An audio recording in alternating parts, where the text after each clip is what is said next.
ভালোর পক্ষে আলোর পক্ষে থাকতে হলে তো আসলে বিরোধী দলের ভূমিকা এবং প্রয়োজন কতটুকু বলে আপনারা মনে করেন? বিরোধী দল তো সবসময় সংসদের মধ্যে সবচেয়ে ইম্পর্টেন্ট একটা রোল প্লে করার কথা। কেননা বিরোধী দল যদি না থাকে আমার দেশের যে ডিসিশনগুলো হচ্ছে সেটাতে সেকেন্ড অপিনিয়নটা আসবে কোথা থেকে? বাংলাদেশের সুন্দর ভবিষ্যৎ আমরা যদি বিনির্মাণ করতে চাই, সেক্ষেত্রে আমাদের একটি শক্তিশালী সরকারি দলের পাশাপাশি শক্তিশালী বিরোধী দল থাকা প্রয়োজন এবং বিরোধী দলের ভূমিকাটা থাকা জরুরি, অত্যন্ত বেশি, যেটি সাধারণ মানুষের কণ্ঠস্বর হবে, যেই মানুষটা আমার আপনার সবার কথাগুলো সংসদে যেয়ে তুলবে।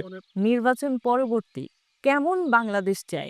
আমার কথা হবে যে নির্বাচন পরবর্তী বাংলাদেশ আমি চাই সহিংসতামুক্ত সকল ধরনের রাজনৈতিক অরাজকতা মুক্ত একটা বাংলাদেশ চাই, যেখানে কোনো ধরনের মারামারি, হানাহানি, খুনাখুনি হবে না।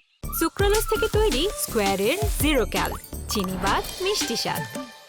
আমরা চাই যাতে এই দেশে মানুষ সাধারণভাবে স্বাধীনভাবে তার মত প্রকাশ করতে পারে এবং যে সকল শ্রমজীবী পেশার মানুষ তাদের ঠিকভাবে দেশে বাস করতে পারে। নির্বাচন পরবর্তী আমি এমন একটা বাংলাদেশ চাই, যে বাংলাদেশে আমি পার্লামেন্টের সামনে দাঁড়িয়ে পার্লামেন্টের বিরোধিতা করতে পারবো, যে বাংলাদেশে আমি রাজনীতিবিদের মুখোমুখি দাঁড়িয়ে আমি বলতে পারবো যে আপনি এই কাজটা ভুল করতেছেন। অর্থাৎ আমার বাক স্বাধীনতা নিশ্চিত করা হবে।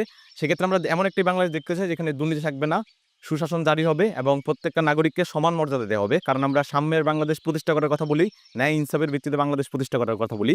তো সেক্ষেত্রে আমরা বাংলাদেশের প্রত্যেকটা নাগরিককে আইনের দৃষ্টিতে সুনজরে একই দৃষ্টিতে দেখতে হবে। প্রিভিয়াসলি যারা বলছেন তারা মোটামুটি সব কিছুই কভার করে ফেলেছেন। আমি কিছু আর কি অ্যাড করতে চাই, সেটা হলো যে নির্বাচন পরবর্তী বাংলাদেশের যেন আদার্স কোনো রাষ্ট্রের প্রভাব আমাদের উপর না থাকে, আমরা যেন ইন্ডিপেন্ডেন্টলি কাজ করতে পারি।